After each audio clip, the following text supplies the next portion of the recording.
What's going on, you guys? Happy Friday. Welcome back to Weekly Wrap Up. This is Brandon. This is Bryce.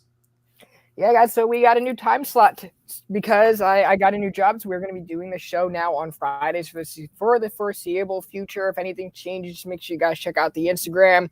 Both of our links are in the description below. But this is our weekly comic book review show where we take the books that we read this past week. So books that came out on Wednesday, we review them for you guys. We discuss them in full.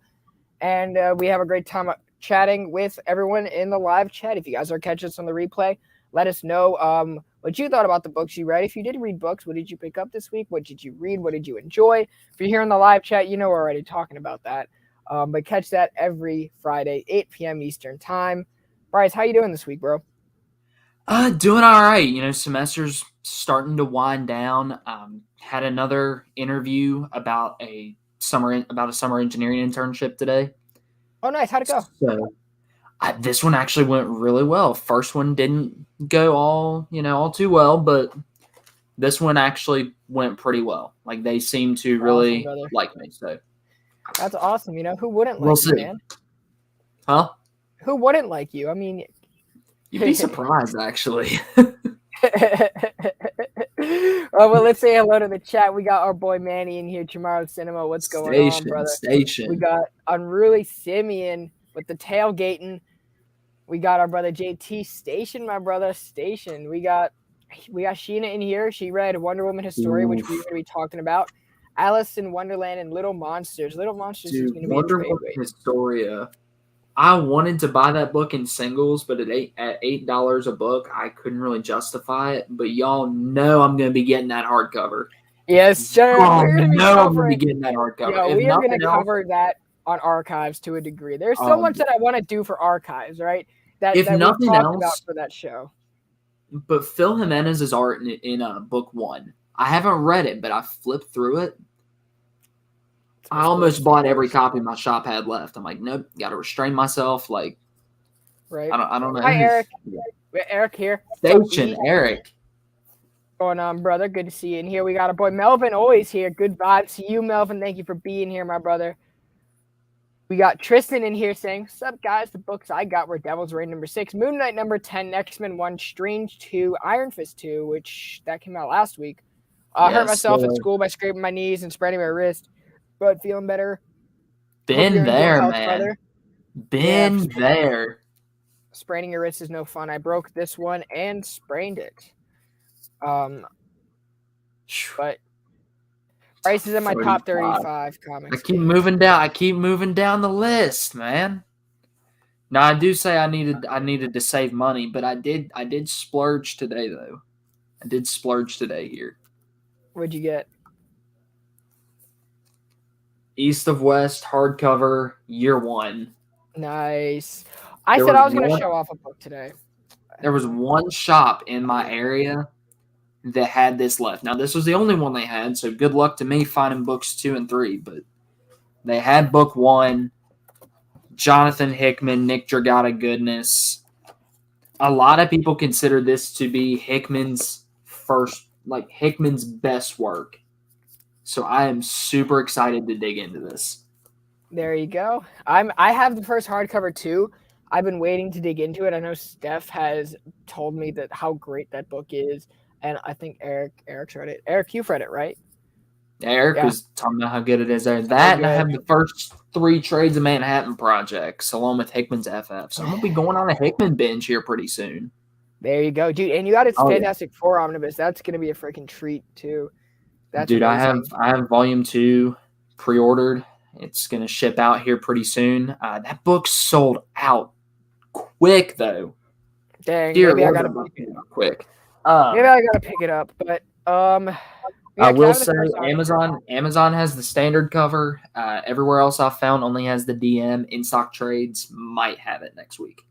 Yeah, I'll probably order it from in stock because I don't really care when I get it because I've already read the run, so it's it's just fair. There for show now, or if in case I want to go back and reread it, which I probably will. I also got a book this week. I went to my LCS. I have 2 LCSs. They're both the same name. One's just like the headquarters. So I went down to like the headquarters, about 35 minutes for me, 30 minutes, and I found this guy sitting on the wall. Where was that when I was there? They didn't. They just got it in like a week ago, so it was like, Oh I'm man, super that's stoked that I was able to gorgeous. find it. I'm so excited about this. This is Daredevil number 4, first appearance of the Purple Man. So that's always great for me to like get those early Daredevil issues because it's just such Oh a yeah. nostalgic character for me.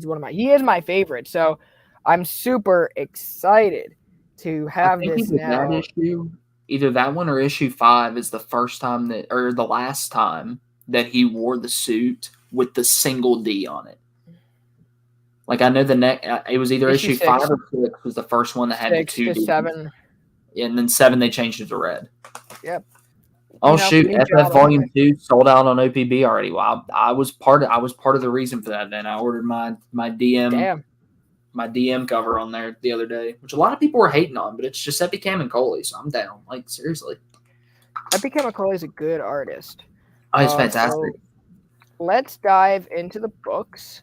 I will take the first book. Let's talk about Batman. By the way, we're doing these now. We're doing like these little overlays. I like them. Let me know if you guys did too. We should keep them going. We're doing Batman Beyond. This is by Colin Kelly, Jackson Lansing, and Max Dunbar on art. So the whole premise of this story, right? If you guys don't know who Batman Beyond is, it is futuristic Batman. Okay. So this is Batman Year 1, but after Bruce Wayne died. So a lot of times in Batman Beyond, actually all the time in Batman Beyond, Bruce Wayne is like leading Terry through his missions. Like he's through the radio. So this book is, well, Bruce Wayne has passed away. Bruce Wayne died. So now it's up to him to do all of this on his own. The art is fantastic. This is the best Max Dunbar art that I've ever seen. And he is a very talented artist. This art is very vibrant. The colors are great. And he has to stop someone who's just full of pure light. And this is just really dope how like you can always see the difference between the Batman Beyond suit, you can with the Bruce Wayne regular suit, and it's great to see the compassion that Terry has for this city and really doing good, right? Because he's supposed to be this dark entity as Batman, but he's not. He is a very compassionate person. He's very caring. And he knows what it's like to lose and have to step up, right? I really like this book. If you guys are new to the character, you can pick this book up, right, without watching anything or watching the cartoons or reading any prior Batman Beyond books. I really enjoyed this book, and I think that you guys will really dig it. This is fun, refreshing, it's energetic, and it's a very well told story. I loved it. It's very easy to follow through the dialogue and the art. The panel layout is dynamic enough to where it lets the book breathe. You're not overwhelmed by this like newer universe. I really dug this book. This was like my pick of the week. This was probably my pick of the week. I was really surprised. This is my favorite book this week. I really fell in love with this. Who wrote that again? It's Colin Kelly and Jackson Lansing. You can find them doing the Kang miniseries that just came out from Marvel. You can find them doing the Falcon and Winter Soldier from the Disney Plus show, which was not that good. But they've been doing a lot more work lately, and I'm really, really happy that that this book was good. I was not.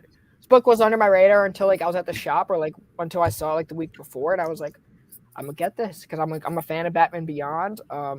So I really dug this book, and it's not a character that like I usually like freak out over like, oh, I need to have this, right? But he's a character that I enjoy, and this book really just hit it out of the park. So if you guys did not get it, go back and check it out. We got our brother Jay Nunya over here. What's going on, brother? Good to see you. What's going on, man? How you doing? And Tristan said, I wanted to read Neo Year, but I had it removed from my pull list, but I'll read it in trade when it comes out. Also going to be reading Batman Beyond the White Knight #1 coming out with the second break. I actually got 2 copies. I got both A and B covers. Of Beyond the White Knight? Yeah, for retail. Nice. So I still haven't read any of the Sean Murphy stuff. So I skipped out on that, but well, we are going to be covering White Knight on Archives in a few weeks, so that one's definitely in the pipeline for Archives. We have Moon Knight coming out. We have X-Men. We have Ultimate X-Men coming out on Monday, and then we have Moon Knight? Spider-Man. Moon Knight, Warren Ellis. So the one we are not allowed to talk about, but I'm going to talk about it. What'd you read this week, Bryce? Well, sticking in Gotham, I read Batman 122 by Joshua Williamson, Howard Porter, and Tommy Amore doing the colors. It says Shadow War Part 2. So if you guys remember last week when Shadow War Alpha came out, that wasn't just a lead-in. That was actually Shadow War Part 1. And so, again, this is the crossover between Batman, Robin, and Deathstroke Inc., all helmed by Joshua Williamson. So this is basically the just immediate aftermath of the death of Ra's al Ghul from Shadow War Alpha. We get to see Batman investigating, Talia, getting adjusted to being the new head of the League of Assassins, League of Shadows, all that now. And Deathstroke basically getting ambushed because it wasn't him that actually killed Ra's al Ghul. It was an imposter. So we really just get an update as to what these characters did immediately after. Damian goes and gets Ravager's help to go kill Slade because, everybody thinks he did it. I love that Ravager's coming back and she's like not on his team. And I'm like, this is great. Oh, yeah. I love that. Oh, yeah. That was one of the only things I actually dug about like Titan Season 2. Was the whole Ravager's character. Bit. Yeah. I love her character. I like her better than Deathstroke. Yeah. And it's really weird for me to say that. Yeah. It's like I like her better. And she's just so dope. And I wish they used her more. Yeah. Batman 122, I will say I'm not enjoying as much. We've seen these same kind of tropes before. Okay, there's this whole controversy of, Slade really didn't kill this guy, but they're going to frame him anyway because he's a killer, right? Exactly. It's been done 1,000 times, so I'm still trying to navigate where this book deviates from what we know about this kind of trope as just a storytelling device. The only thing is, Slade has an end game because now he's trying to, control crime, so, he's building something. Yeah. But also, in doing that, his family's turned against him, and he's trying to get at Talia. But it's really funny because now you have two people with sons of Talia fighting each other. Yeah. Which, that'll be an interesting reveal when Damian finds out that he has a half-brother. Yeah, it's going to be hilarious. It's going to be great. And speaking of Talia, at the end of this, her and Bruce actually, reconnect. Yeah, boy. Which I kind of dug, especially since, I know Tom King's run is kind of divisive. A lot of people love it. A lot of people hate it. Nonetheless, Batcat has kind of run its course for now. Right. So if you're going to have Batman, linking up with anybody, might as well be Talia again. Right. I liked that part because I was I'm a fan of their relationship. I like Grant Morrison's Batman a lot. If you guys have not read that out, go check out their Batman. It's one of the better Batman books that you're ever gonna read. Best modern Batman run you're ever gonna read. I liked Howard Porter's art. It was he's inking himself right now, so it's he can do whatever he wants. And I like this kind of kaiju Howard Porter where he's actually not doing stuff like the DC way or the Marvel way. It's almost like Frank Miller and Howard Porter. He's a veteran. He's a veteran. He's been around long enough to where he can get away with it. Right. He can. And I think that he did a good job of it. I'm not a fan of the storytelling right now, man. It's just not hitting me like that. You didn't like the Alpha issue last week? It was good. Alpha issue was great. But we've seen it's just too tropey for me right now, and I'm still trying to figure out where we're going, why we're doing this whole story bit again. Why is this necessary in the first place, especially when there's a grander thing that's going on that Williamson's at the helm of telling? So it's just to me, it's is this really what DC needs for their continuity right now? And it's already Zdarsky's taken over in a few issues, so no matter what happens, who cares? Who cares what he's doing?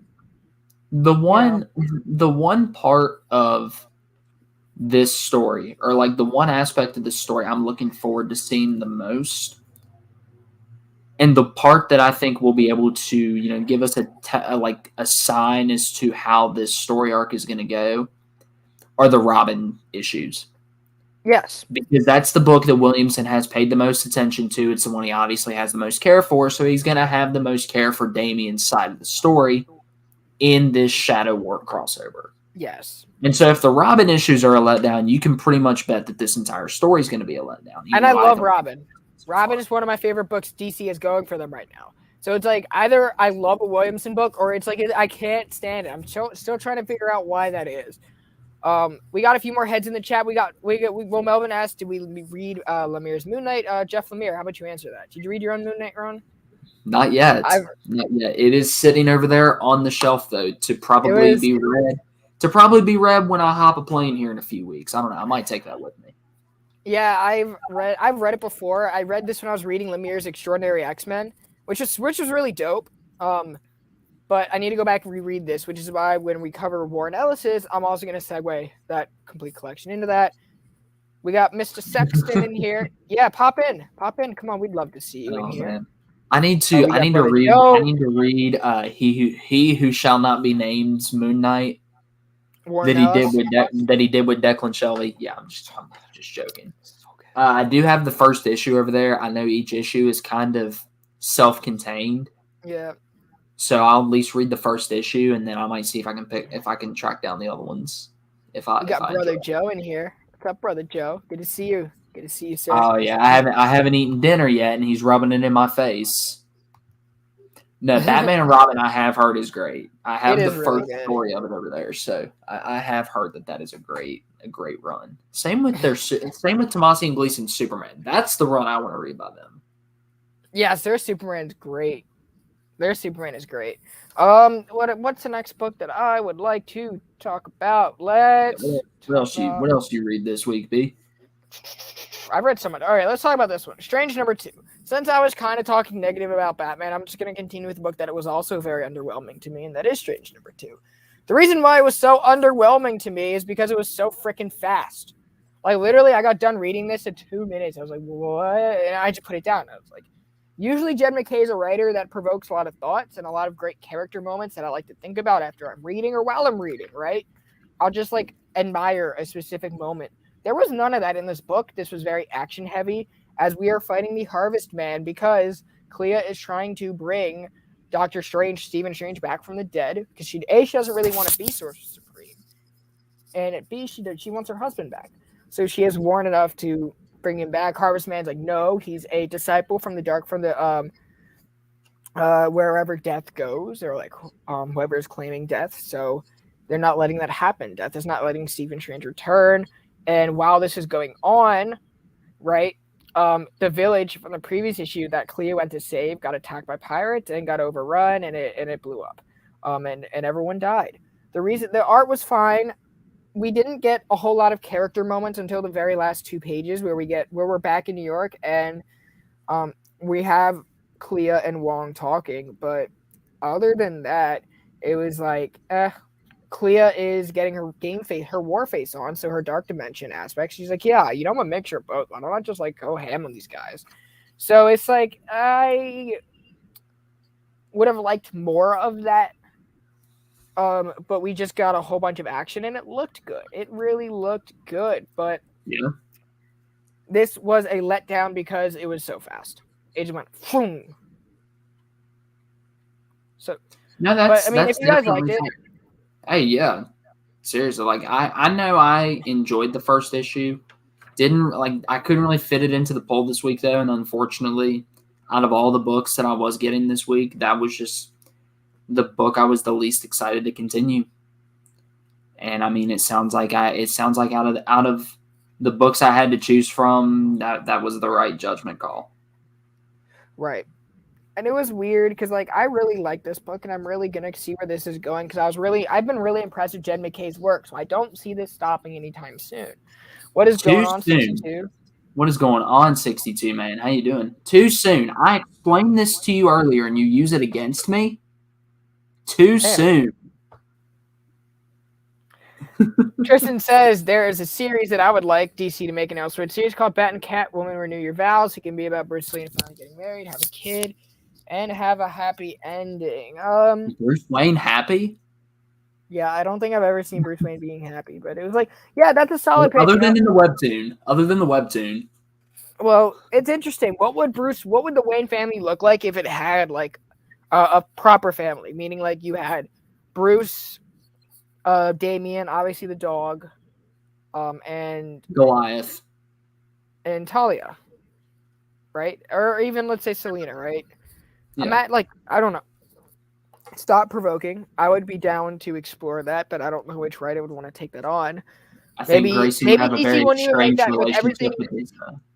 With everything going on. If DC greenlit that book among 10 other Batman titles, they may keep that in canon. They simply with everything going on, but I think Grayson would have a very, very estranged relationship with his stepmother if it were Selena. I don't think Grayson likes Selena very much. No, he doesn't. Bryce, what do you got for us? Well, speaking of Jed MacKay, here's the book he gave all his attention to that came out this week. Moon Knight number 10. Jed MacKay, again, art by Alessandro Cappuccio and colors by Rochelle Rosenberg. So basically, Moon Knight has his new midnight mission. Ever since the first one got destroyed, it is in the haunted house from the last issue, which I think is honestly the most Moon Knight thing ever. Like having your headquarters in a transforming house. Like, come on, that's fantastic. But again, it opens up with a therapy session, like most Moon Knight issues do, and they're recounting an event of Mark having an intruder. Basically, what went down. Apparently, this dude was a former patient of Mark's therapist, and he wants her back, I guess. Right. So that mystery goes on for a little bit. Like, what's this guy mean? What's his deal? And come to find out, this therapist isn't even the real therapist. It is actually a villain by the name of Waxman, sent there by Zodiac, who's been the overarching villain of this book. Yeah. Great villain, by the way, too. Like, he's one of those that is always in the background. You've seen him a couple of times. But he's a very looming force. And I think Jed MacKay's written his suspense beautifully. But yeah, basically Mark takes down Waxman and pours cement on him, locking him in the ground forever. And this dude, this Waxman dude, doesn't breathe, doesn't eat. So he doesn't need any of that to continue living. So we actually see Mark torture a dude here for hurting his therapist. I think this is really this is one of the issues where we really see just how brutal Mark can get. And it really sets up what's going to happen next with this whole Zodiac thing going forward. And I have to say, I'm probably looking forward to the next 2 or 3 issues of Moon Knight, right, more than I have since issue 3. Right. This was honestly one of the. It wasn't the most exciting issue of Moon Knight, but I would say it was one of the best at its storytelling. This book is doing a great job at creating its own avenue, right, for newer fans. This is even with the Moon Knight show, right? People are going to go to the comic book store. They're going to say, "Hey, what book do you have for me for Moon Knight?" Right? Shops are going to have this trade in stock more so than they would the Lemire complete collection because they don't print those as much as they do single volumes.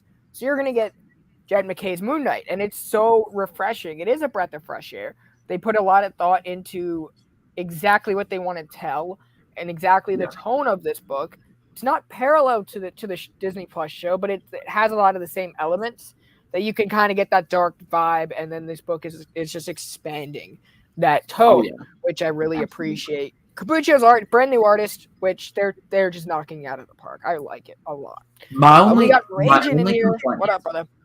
My only complaint with how Marvel does their trades is I wish they would do what creator-owned companies do sometimes, where they will release, say it's issues 1 through 6, like this Moon Knight one was.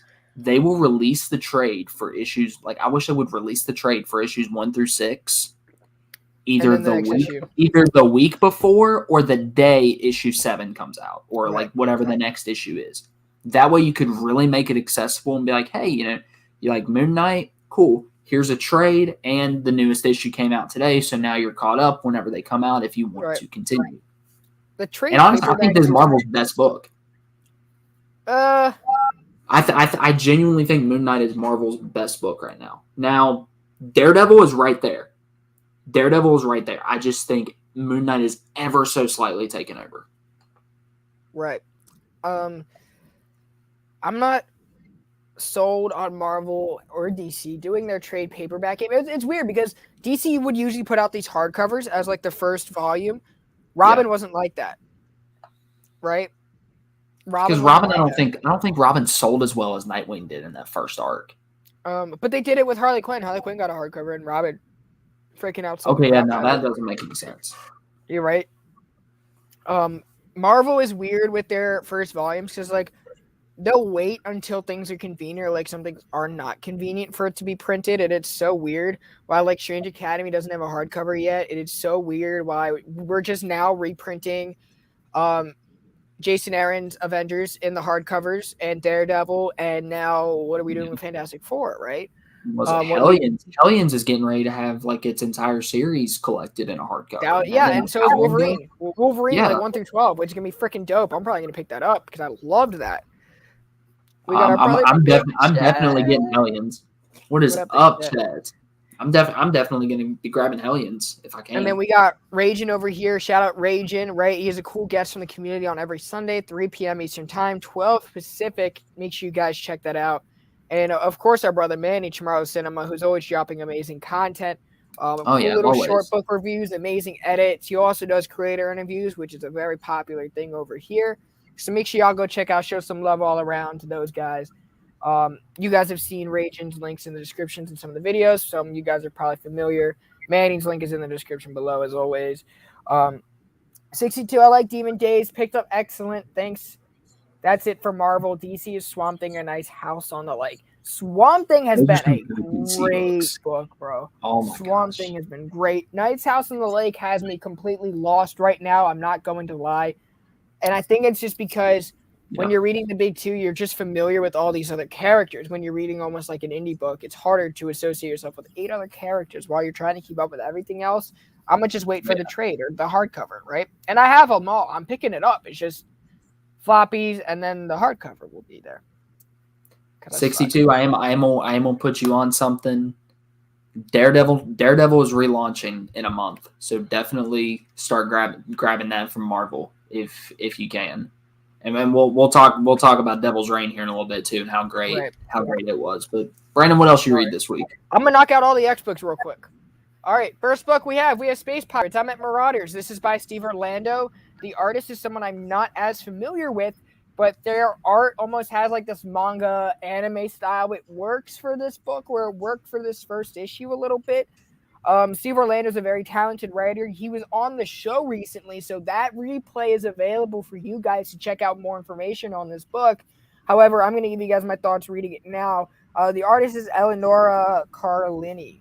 So this team is, we got Quanon, we got Somnus, we got Kitty Pryde or Kate Pryde, we have Cassandra Nova, we have Aurora, Bishop, I already said Quanon, Dakin, and Tempo, and so Somnus is a new mutant. So what this book does really good at, why do the comments just disappear? All right, anyway, yeah, they're back. So this book is basically, it's Space Pirates. So on Krakoa, we are seeing Kate chasing this box, and she's like going through her head, kind of questioning Charles Xavier, which that is just a nod to when she debuted.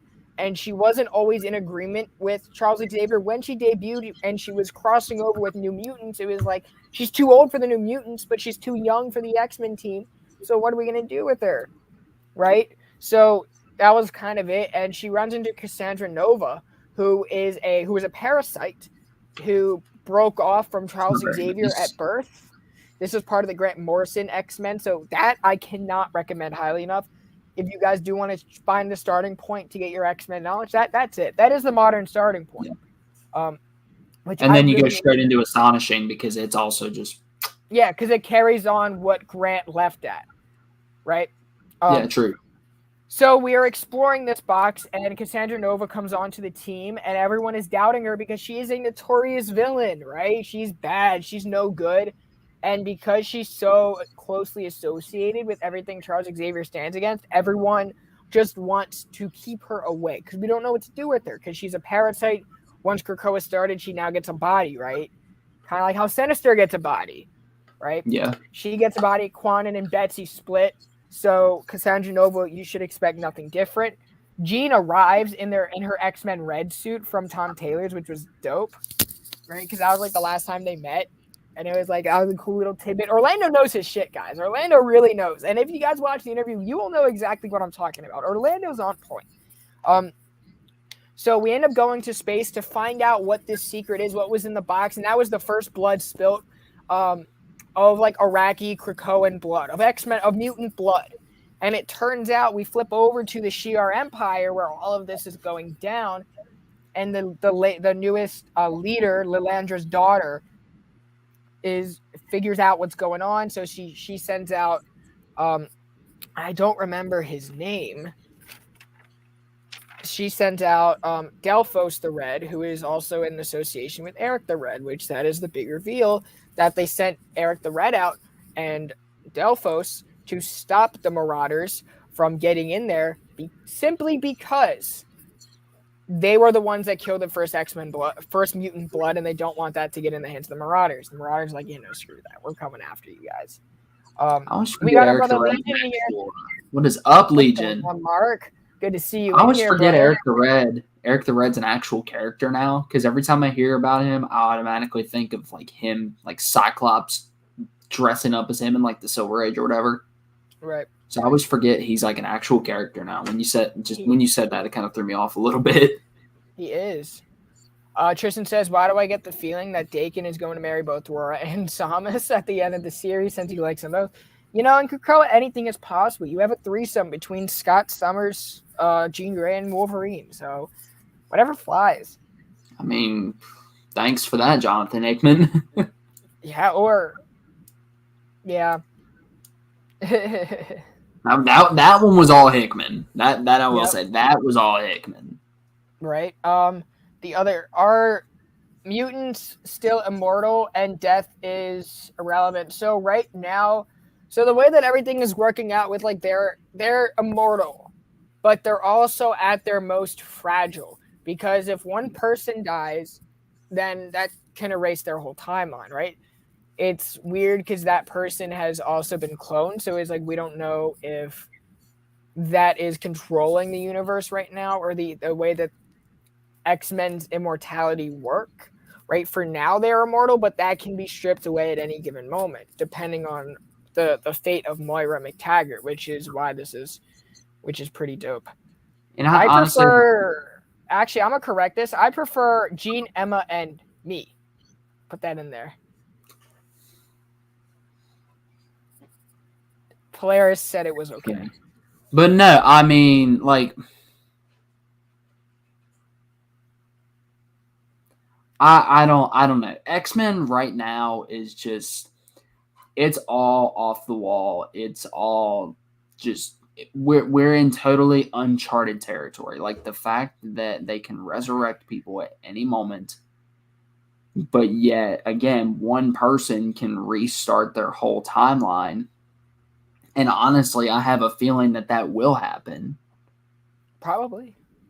I could see that happening in the next 3 years. Right.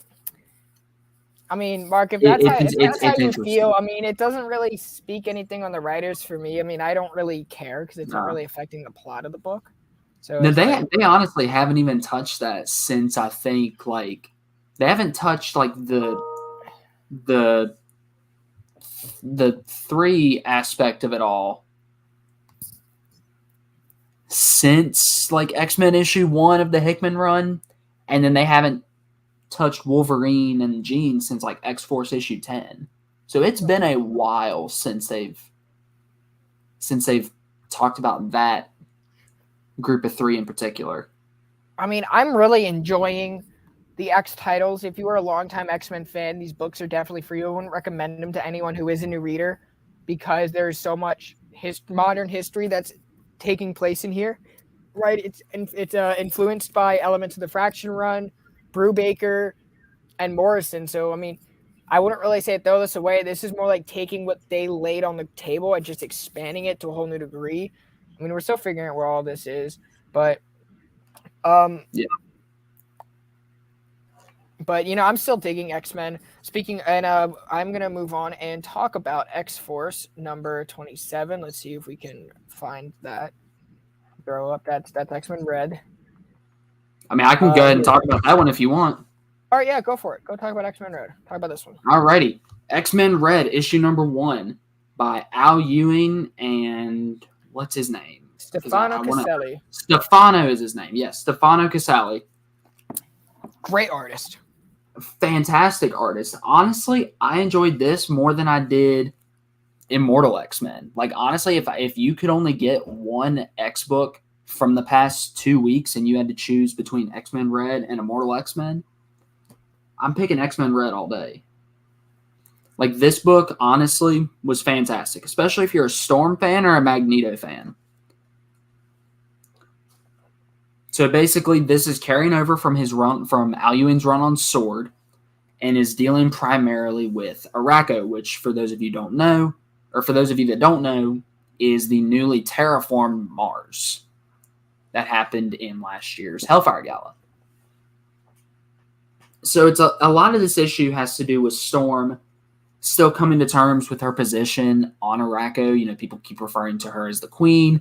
She doesn't like that. She'd rather be referred to as the Regent because she doesn't like the idea of Iraqi royalty. Right. I don't think she likes the whole hierarchy of the superiority of like that kind of authority. Because like once she's a queen, she doesn't like most of like the privileges that come with it. She doesn't like. No. Yeah. Also, in Immortal X-Men last week, I know I said if I had to pick one, I'd pick this, but something big did happen last week, and that is Magneto retiring from the Quiet Council and moving to Arakko.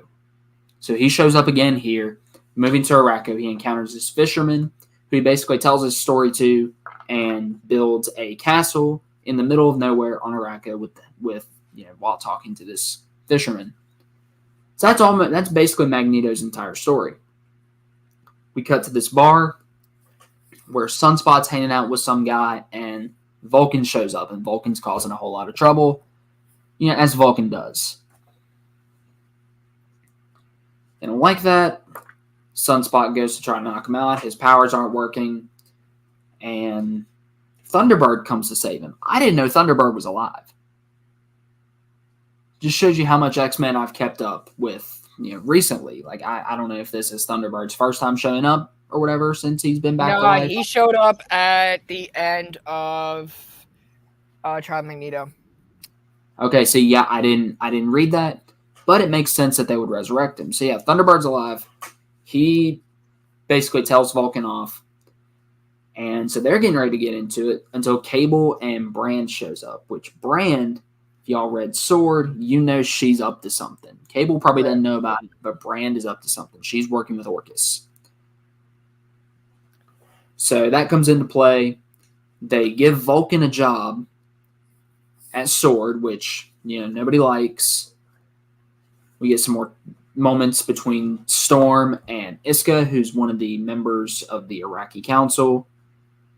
Get a moment between her and Brand. Brand wants to develop this new X-Men of Arakko kind of thing. Brand wants the X-Men of Arakko so they can help the Iraqi fall in line.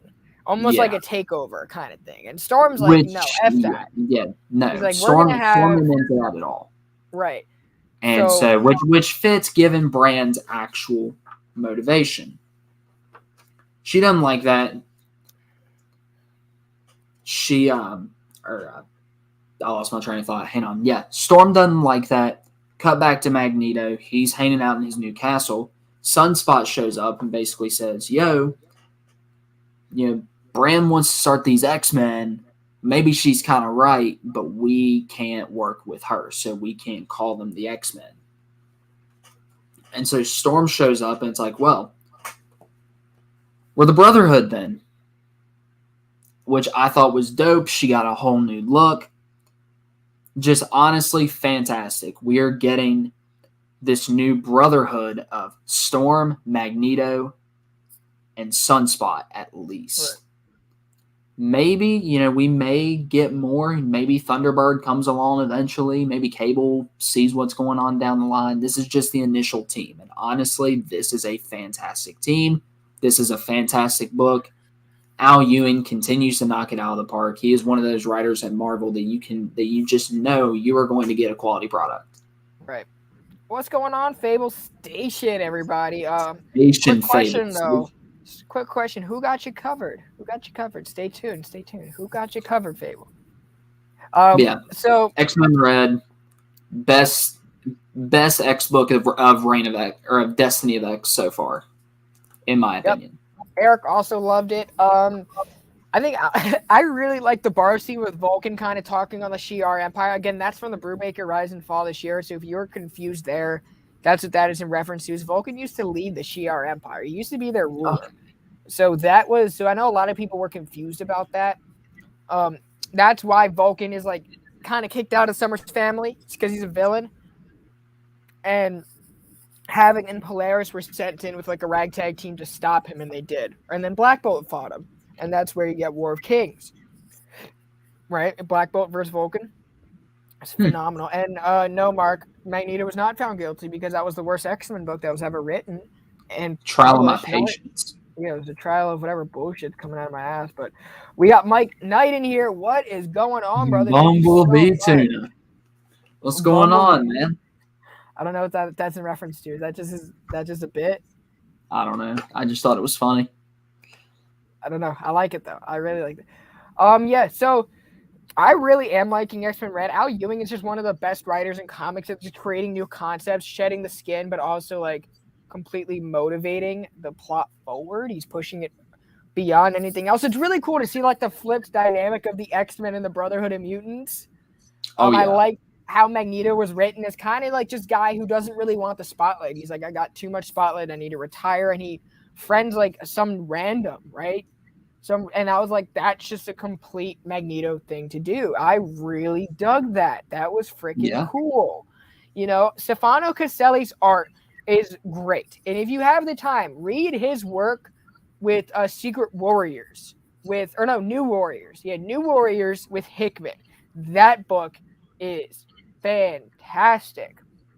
Caselli, you're right on that. Caselli, like, so Valerio Schiti started the run of Sword, and honestly, he is my favorite artist at Marvel right now. It's him and Marco Cicchetto.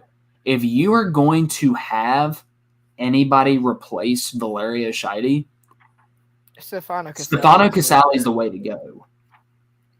Stefano Caselli is a fantastic artist. I'm so happy that they're getting their spot. I mean, come on, look at that page of Storm. That is just gorgeous.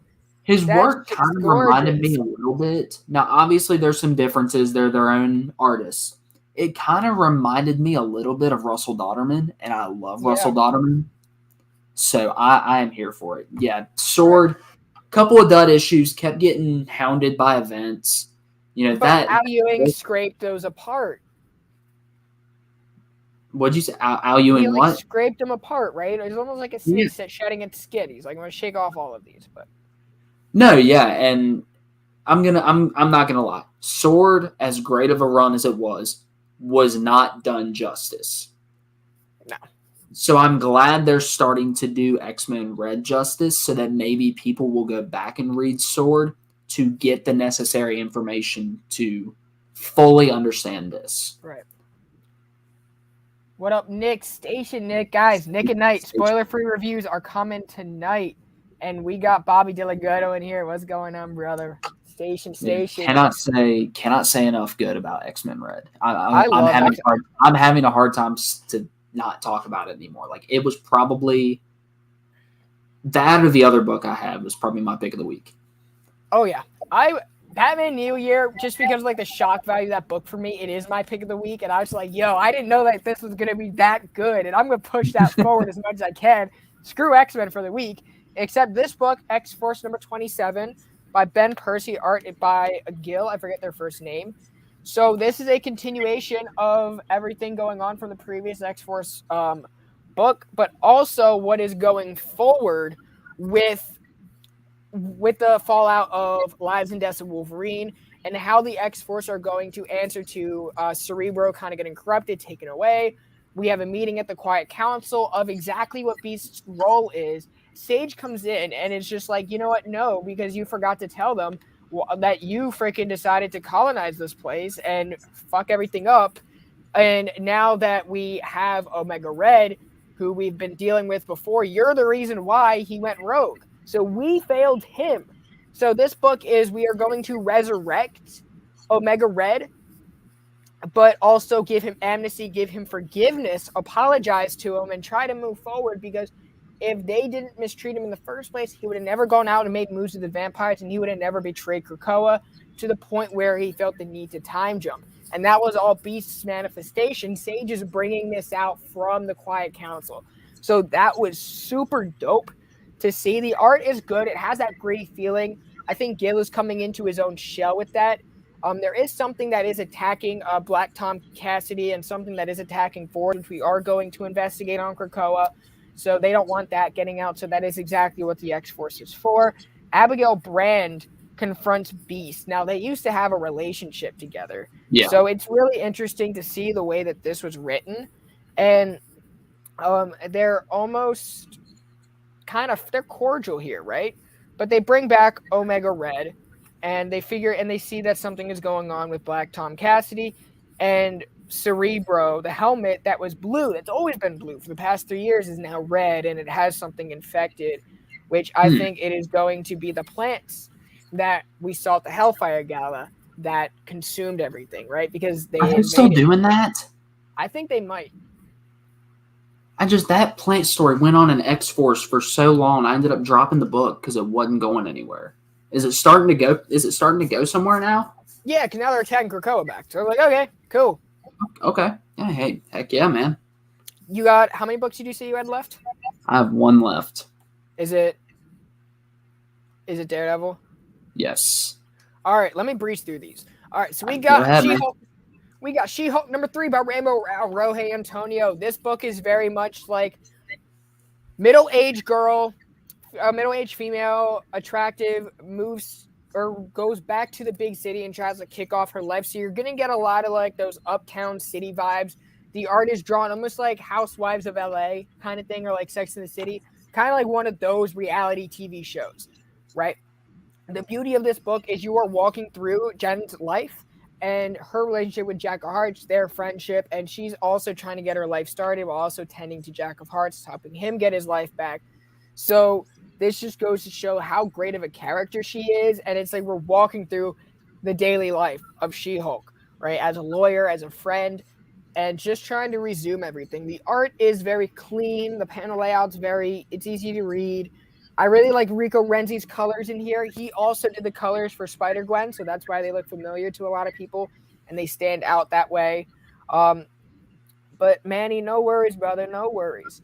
I really like this book. I really like what's going on with the Jack of Hearts, and as he's kind of remembering the history of his past. He died during War of the Realms, so we're definitely diving into that. And She-Hulk, as well as a character, just being a great person, I really like. And this book really feels like the Dan Slott run. Interesting. Yeah, I've heard good things about that run. It's a clean book. There's not a whole lot of action, so if you're looking for action, then you're not going to get it. This book is just it's just like a good, fun book. It's just like a breeze. It's almost like reading a reality show. It's very easy to follow. You get to see her friendship with Patsy come back. Even though I don't like the way Patsy Walker is drawn, especially because she was seen as more mature or older in the Iron Man book. This is almost like she was a little kid. But I really like this book. I would recommend it.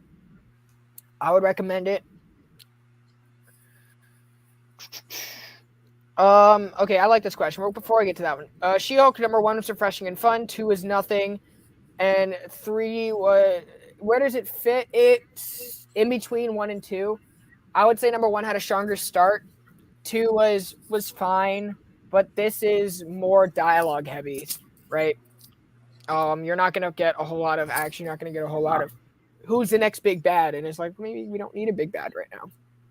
So, I had some ideas for future Marvel and DC books. Avengers by Kyle Higgins. I'm not with that. I cannot stand Kyle Higgins. I'd be down to try a few issues of that. I don't think Kyle Higgins can do that. No way, shape. I do. I have another pick for Jonathan Hickman though, and Jonathan Hickman, Guardians, Magic Avengers by Donny Cates. I could see him doing that. Red Hood Year 1 by Chip Zdarsky. Hell yeah. Yes. Now, if Hickman's going to come back and do any book, I wouldn't even want to see him. I wouldn't even want to see him come back to X-Men. Like if Hickman could only get one book at Marvel, I want it to be Black Panther. Yeah. Like that, I will petition that until it happens. I will like. Bryce, you'd read Firepower this week? If me and Jonathan Hickman are both long gone, and it still hasn't happened, my headstone will read, Jonathan Hickman should have written Black Panther. I'm kind of agree with. I want a different writer there, but I want someone who's proven themselves to do Avengers to bring it back, especially because it's been a shit show. That's true. Kyle Higgins is not a good writer. Sorry. No, he is. He does a very specific type of character. Like I haven't read his Darkhawk, but Darkhawk seems like the type of character Higgins would excel at, like he does with Radiant Black. I did not like his Winter Soldier. I didn't like his Nightwing. He did some Batman issues that were not that great. And I haven't read any of his more current stuff because he didn't really earn my trust at all of what I've read. I mean, I'm always down to go back and reread it. But for right now, he's not somebody that I am not... Bendis should come back. If Bendis has something to say about the Avengers, he would have stayed in Marvel for a little bit longer. Yeah. Because he already did everything. One of my favorite Marvel. I love Jason Aaron. One of my favorite modern writers. His Doctor Strange, and even his Thor. His Thor's phenomenal. His Doctor Strange has a special place in my heart, but his Thor deserves all the hype. Bryce, did you read Guardians? Or not Guardians, Firepower. Did you read Firepower this week? I haven't gotten to read it yet. Okay, I want to. I won't talk about it. Let's talk about this one. Let's talk about Wonder Woman Historia. This is by Kelly Sue DeConnick and Jean Ha. So what we're doing here is we are explaining how the combination of the Amazons and Greek mythology. So how did these Greek goddesses get introduced to the Amazon culture, right? And we're exploring kind of that origin, the origin of how Hippolyta found that, how Hera found that, and Artemis. And this was a really great book. This was really well drawn. The panel layouts are so creative. I really dug it. The art is great. This is some of the best Jean Ha art that I've ever seen. This book is definitely a thriller, and it's worth. I'm not going to speak on it too much, like spoiler-wise, because I really do want you guys to read it for the hardcover. There's a lot of stuff to like just look through, and just the art is so great to admire. I mean, this is just like a random page, but this book has a lot of depth. It has a lot of energy, and this had a lot of thought put into it. So definitely check it out in the hardcover where everything is just blown up, and it's almost like saying to Batman, "Damned, hold my beer." So that's all I'm gonna say on it. Oh, right? Nick, don't do this to me, man. Firepower is my favorite Image book right now. Don't tell me it came back on a whimper. Well, the last volume was like a whimper, but it was to get the plot where it is. I actually really enjoyed the 19th issue. Okay, and then I actually enjoyed it. Nick is kind of right. Not a whole lot happens. Just we're getting different plot elements. And I mean, some stuff happens. We figure out some more answers to the big dragon that we saw. But let's talk about Fantastic Four number 42. Reed's final days are numbering. So Reed Richards has confirmed the past, I think it was like 2 issues ago, that he's going to die. So what we're doing is when we are fighting the Reckoning, right? The Fantastic Four with some of their friends like She-Hulk, Jack of Hearts. They're also fighting too because that's also playing the continuity. Does that mean there's a lot of male frontal? Oh man, just brought up Batman. No. That's actually funny. It took me a minute to process, but it's pretty funny though. What I really like about Fantastic Four is this book, within all of the action, Reed implements like this protocol to blow up the negative zone, but while Ben Grimm's family is trapped. So it's almost like this was a necessary deception of Ben, how he justifies it, because he's like, look, man, I'm going to die soon, and I need you to be focused on the mission rather than your family. So I need to teach you this lesson through this deception. While the thing is like, fuck you, like just cursing him out. So it's like, Reed is like, yeah, you can curse at me now, but you're going to need this lesson. While all of this fighting is going on, and we are seeing kind of the repercussions of what happened with Uatu coming back, and Nick Fury, the Unseen. So we're still unraveling what's going on. This was more of a dynamic between Ben Grimm and Mr. Fantastic going forward. And then we see Reed Richards is going to involve himself some way. So this book is a big sci-fi thriller. I wouldn't say that if you haven't read any of Dan Slott's run right now, you're going to be completely confused by everything going on. And this book was really there's a lot of working parts to this book, which I have faith in Dan Slott because I know he's a big Fantastic Four fan. I know he's a great writer. And I know that he's been telling this tale for the better part of 15 years ago. He's been Marvel. Started in the pages of his She-Hulk, which he makes no bones about. Like, yeah, guys, here are some She-Hulk references that you probably didn't read or probably don't remember, but it's okay. I'm going to throw them anyway.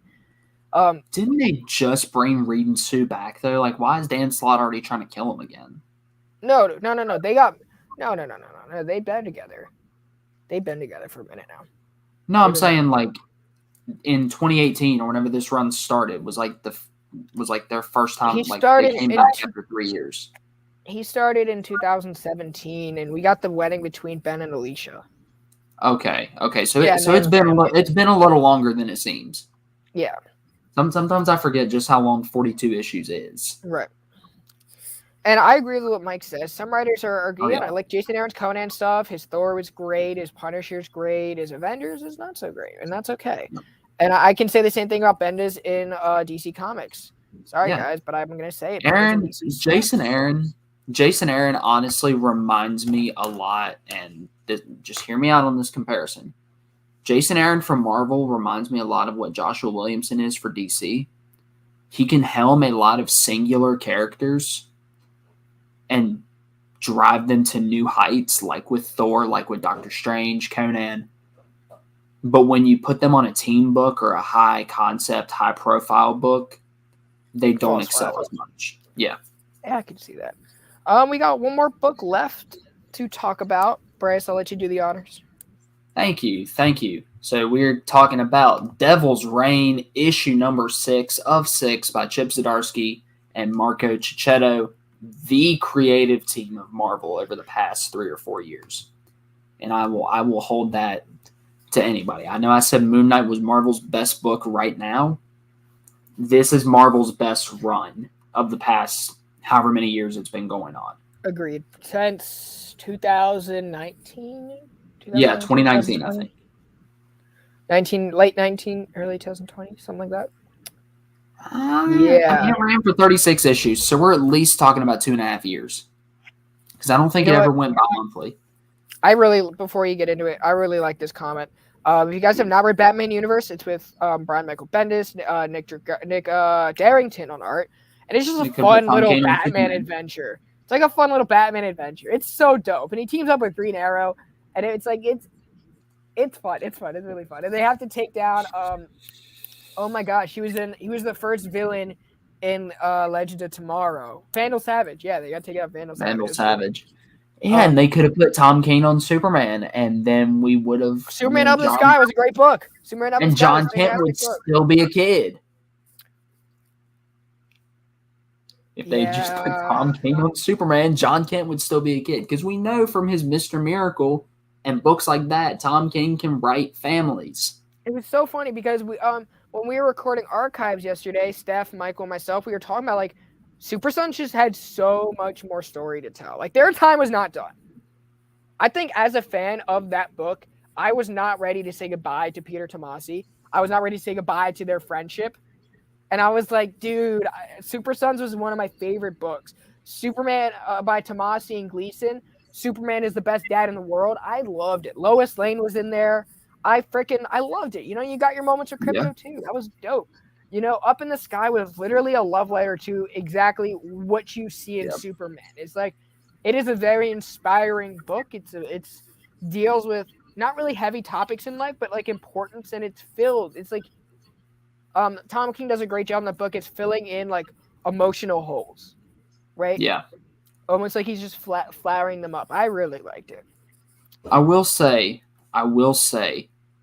as much as I hate that they aged John up, even though I didn't read that, even though I didn't read Super Sons, the fact that I'm missing out on his dynamic with Damian does bother me. But I will say there was some plus to come out of that. Mm-hmm. Have to check it out. there was a plus to come out of that because, I mean, if John didn't get aged up, we wouldn't have gotten Son of Kal-El, which means we probably wouldn't have gotten the Warworld saga, which is absolutely unreal. So, I mean, if nothing else, you know. Right. More ideas. And yeah, Mark, Supergirl was great. I love Supergirl. More ideas. Rogan, Gannett, Kelly, Tom, she already did that. Yeah. Spider-Man Daredevil by Chip Zdarsky. It's funny because Chip wrote Spectacular Spider-Man, which was great. Dan Jurgens is already doing a Blue Beetle. Funny thing about that JSA. JSA by Jeff Johns, he already did. And he did a huge run on JSA, dude. There are three. I think he said like $125, $150 Omnis worth of JSA content from Jeff Johns. So definitely track that down. Right. Oh man, I need to read that. And I know Mark's been bugging me about that for a minute now, and I still need to read it. It might be next. Dude, I gotta read his Green Lantern soon. I'm still working my way through his Flash. Oh, his Green Lantern. His Flash has been phenomenal. I've absolutely loved his Flash. Jeff Johns' Green Lantern is like my favorite. But let's talk about Devil's Reign. Back to Devil's Reign. This is basically the culmination. Like this issue is basically the end of Zdarsky and Checchetto's first stint on Daredevil. And I kind of agree with what Eric said here. It helps to look at it. My bad. It helps to look at it as the next issues of Daredevil. Because as a Marvel event, it does lack some. But if you've been reading Daredevil, if you've been loving Daredevil, then this is exactly what you need. And it sets up the next phase perfectly. So basically, in the last issue, Wilson Fisk, thinking that he killed Matt Murdock, kills Mike Murdock. Matt finds out, he's ticked. He is determined to go kill Fisk. Meanwhile, the rest of the Avengers are trying to shut down the Purple Man and his control on basically all of New York. Fisk is trying to get away. Elektra attacks.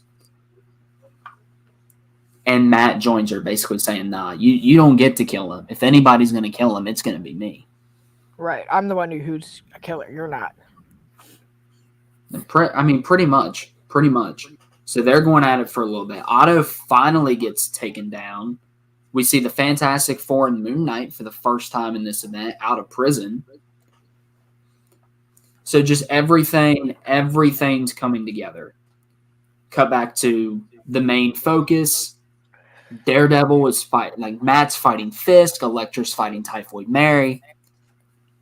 It's his twin brother, Mark. It's his twin brother. So a little history on Mike Murdock for you, Mark. In the Silver Age, Mike Murdock was a fake twin brother that was also an alter ego of Matt Murdock. So Matt Murdock was not only Daredevil, he was also Mike Murdock. It's like Batman when he's like rogue and he's being Malone. Yes. Matches Malone.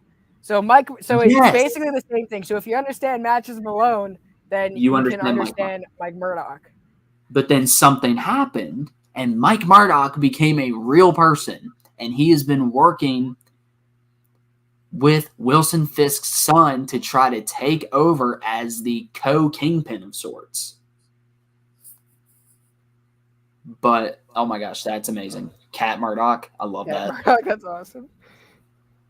But, yeah, Mike Murdock became a real person and is actually Matt Murdock's twin brother, or he was before Wilson Fisk killed him. And nobody knew about Mike, so everybody thought that they killed Matt Murdock, and that'll come back up later.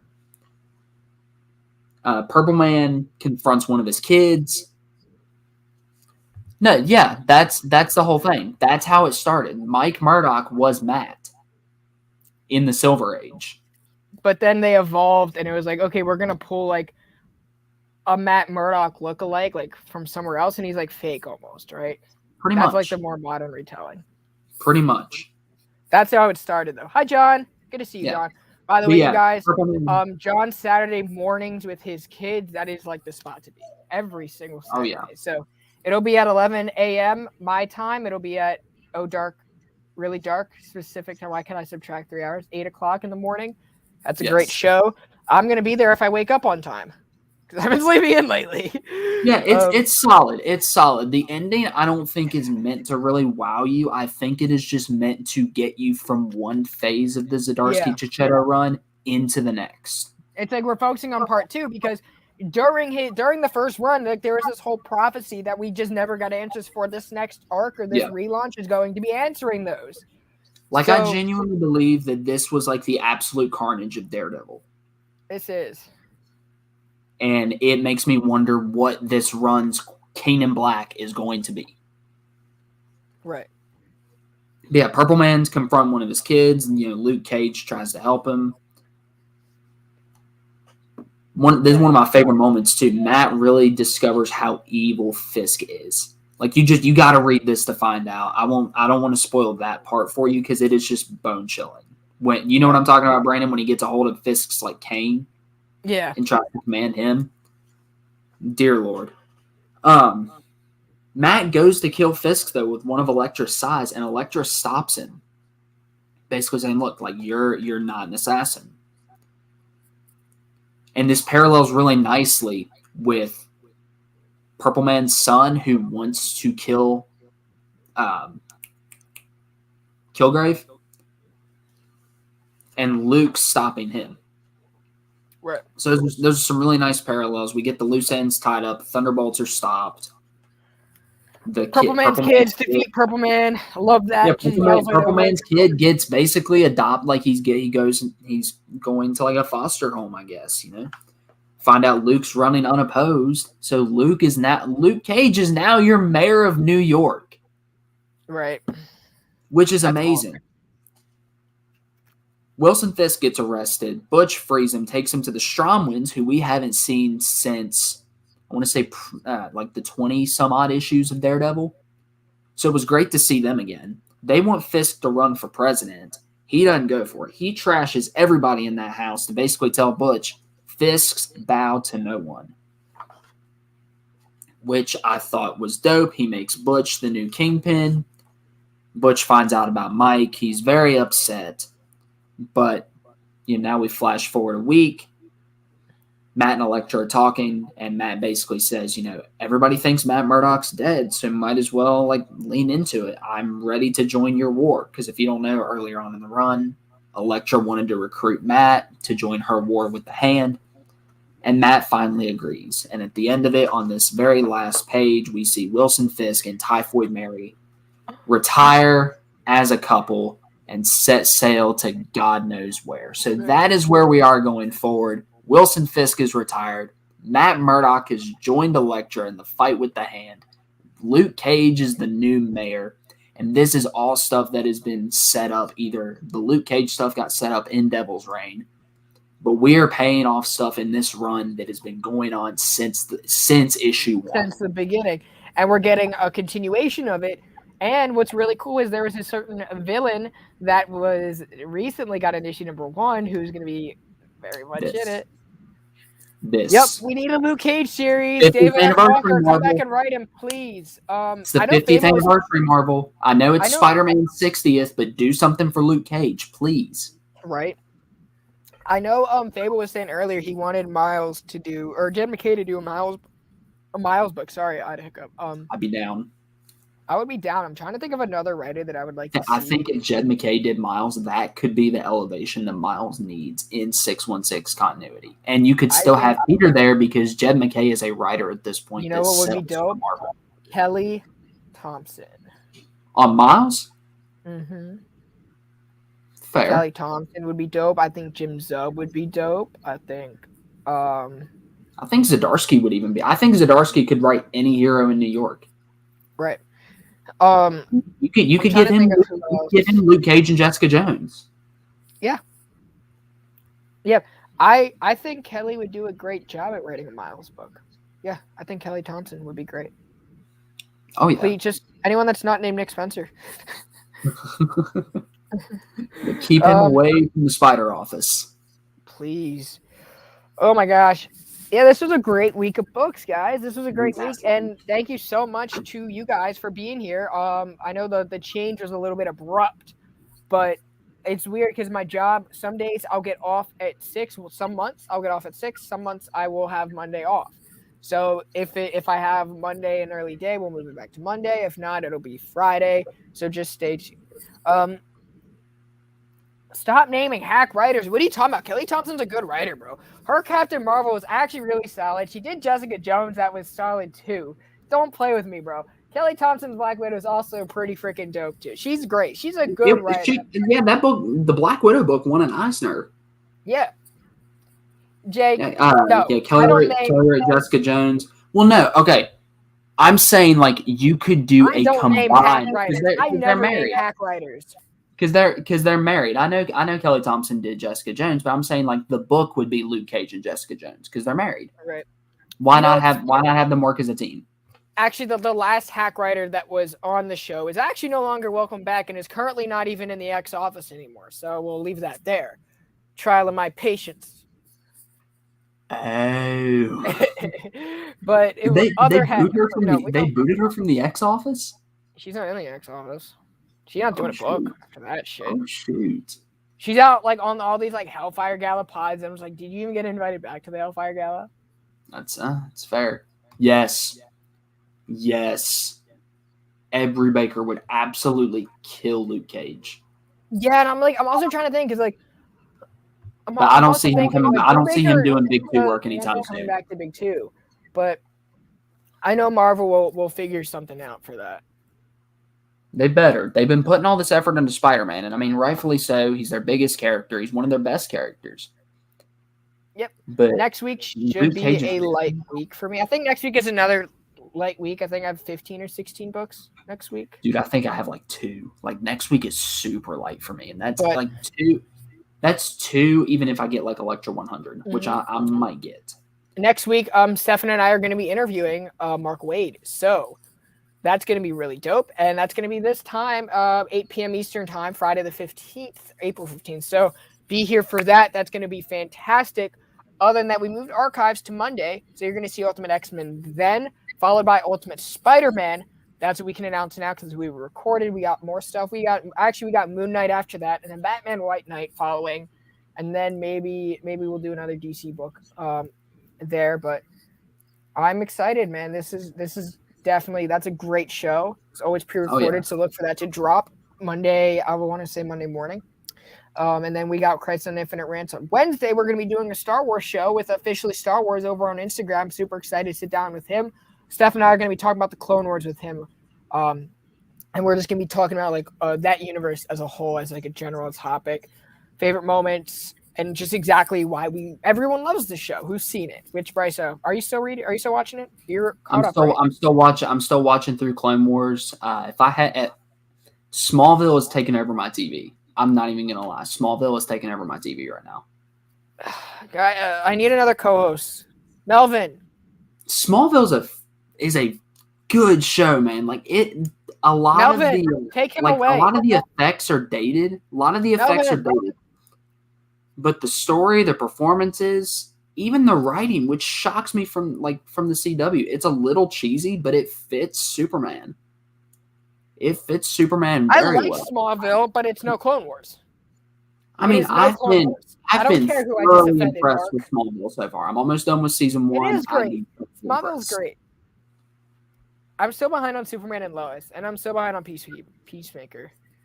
But I haven't gotten to watch Superman and Lois yet, but I also dropped cable, so I'm going to be waiting for season 2 of that to hit HBO Max, and then I will binge the whole thing. I'm excited for more Superman and Lois.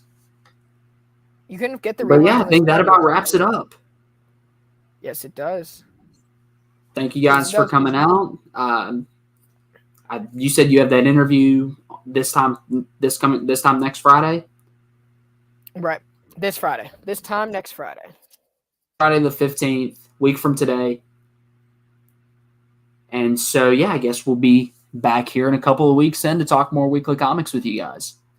Exactly, man. We cannot wait. Thank you guys all for your support. Make sure you guys give this video a like, thumbs up, subscribe to the channel if you're new. I don't like saying this that every other YouTuber does, but you guys know what to do with that. Just the like button goes a long way for the channel and the algorithm, so make sure y'all help us out there. Leave a comment of your pick of the week in the comments below. Thank you guys so much for your support. Have a great weekend, everybody. Station. Station, everybody. See y'all later. Have a good one.